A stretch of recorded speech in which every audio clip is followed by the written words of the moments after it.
Mm, mm, mm, mm. Guys, today we're going to be talking about self-control. All right, my friends? I'll see you then. Mm, mm, mm.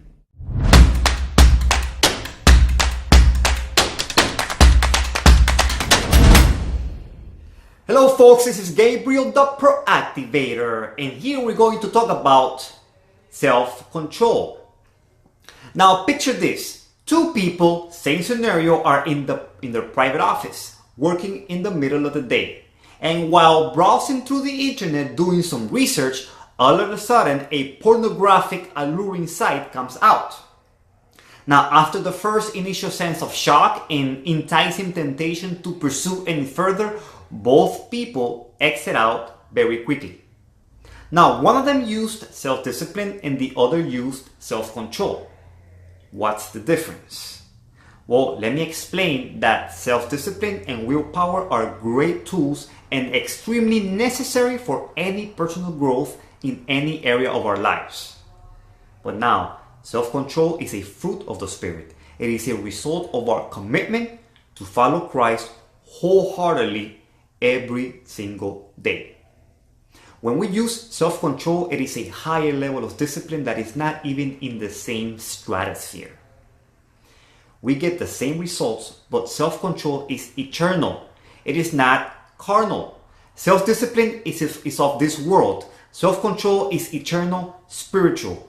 The fruit of the Spirit reflects our love for Christ.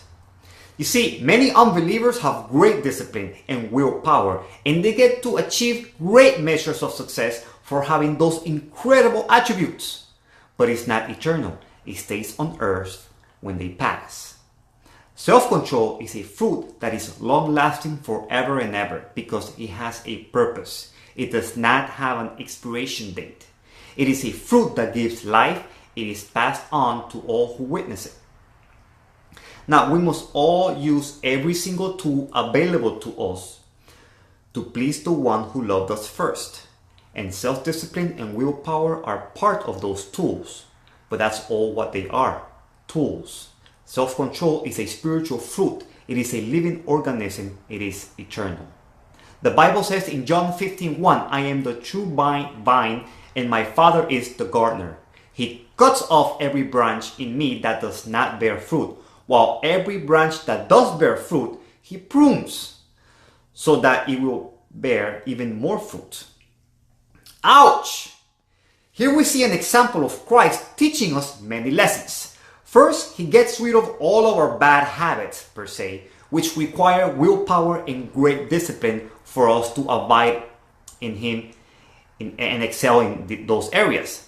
But then he prunes all the good ones. What?